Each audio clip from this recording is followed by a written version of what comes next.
नमस्कार दोस्तों, मैं प्रिंस सैनी आपका स्वागत करता हूं हमारे चैनल लर्न एंड ग्रो में। आज हम बात करेंगे हाइड्रोजन सोलर सिस्टम के बारे में।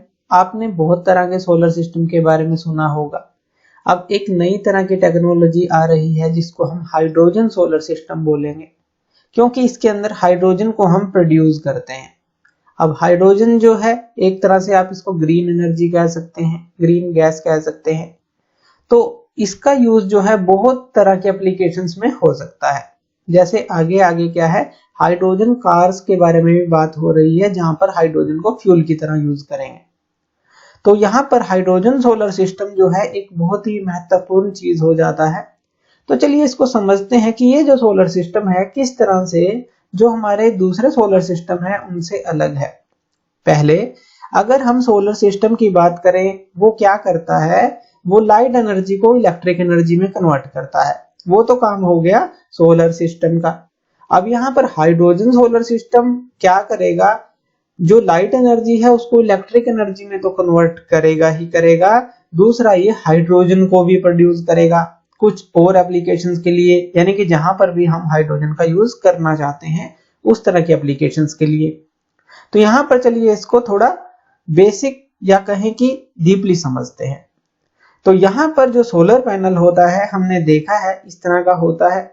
एक जो सेल है इसको सोलर सेल कहते हैं। इन सब को मिलाकर सीरीज में लगा दिया जाता है, इस तरह से एक कॉम्बिनेशन बना दिया जाता है, एक सोलर पैनल बन जाता है, या फोटोवोल्टेइक सेल आप इसको बोल सकते हैं।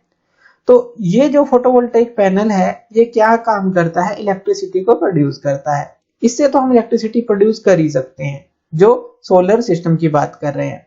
लेकिन हाइड्रोजन सोलर सिस्टम में क्या होगा, इसके नीचे एक तरह का चैम्बर और बना दिया गया है और इसके अंदर क्या है, कुछ ट्यूब्स लगा दी गई हैं।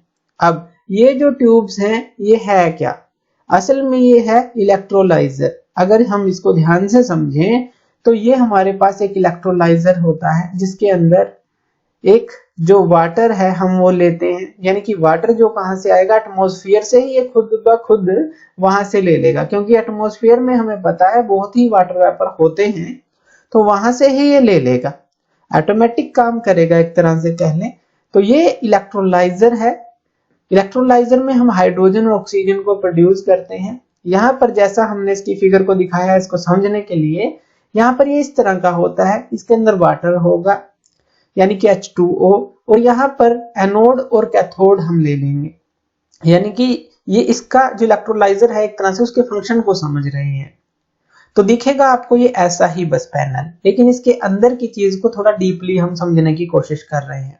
अब इलेक्ट्रोलाइजर क्या करता है, जब हम इसको सप्लाई देते हैं, डीसी सप्लाई देंगे, क्यों, क्योंकि यहाँ पर जो सोलर जो हमारा पैनल होता है वो कौन सी सप्लाई जनरेट करता है, डीसी सप्लाई ही जनरेट करता है।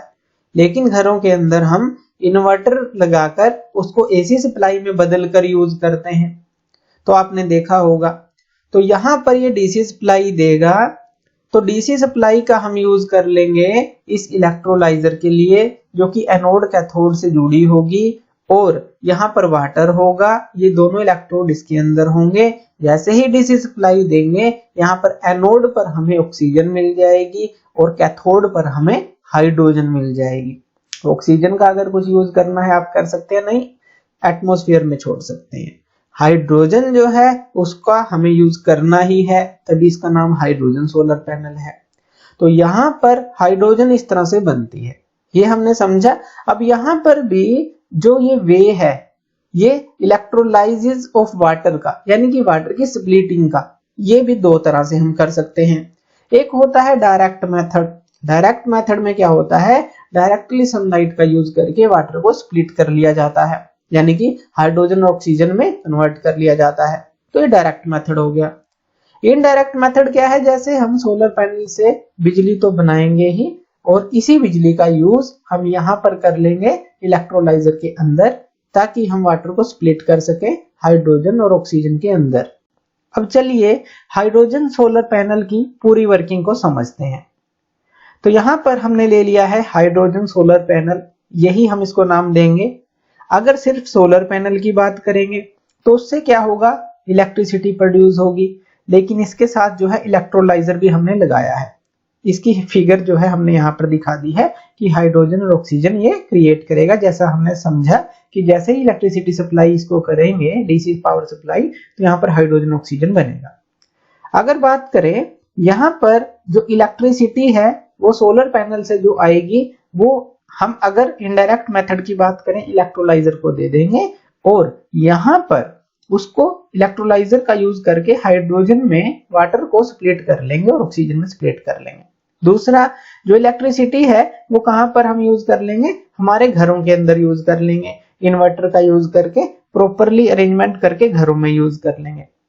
यानी कि इसी इलेक्ट्रिसिटी का यूज हम दोनों जगह कर सकते हैं। अब यहाँ पर सोलर पैनल तो डे टाइम में इलेक्ट्रिसिटी बनाता ही रहेगा, तो घरों के अंदर भी और इलेक्ट्रोलाइजर में भी यूज कर सकते हैं, उसको करते रहेंगे।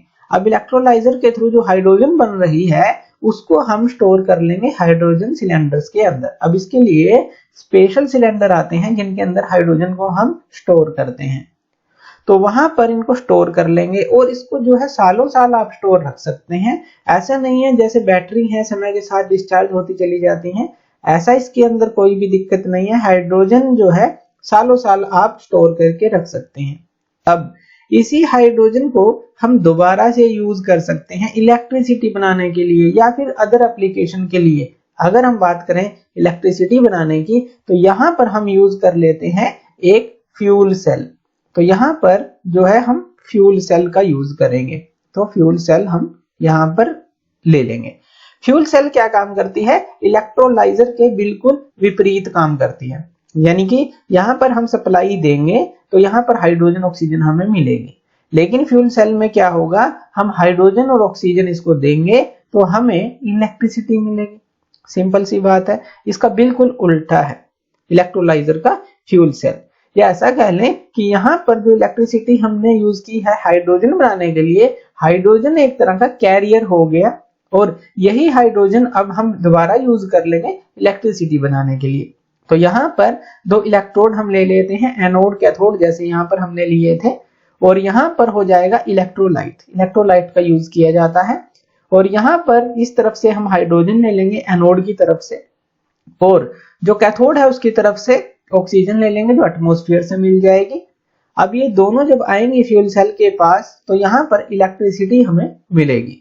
तो इस तरह से इलेक्ट्रिसिटी जनरेट होगी फ्यूल सेल की हेल्प से।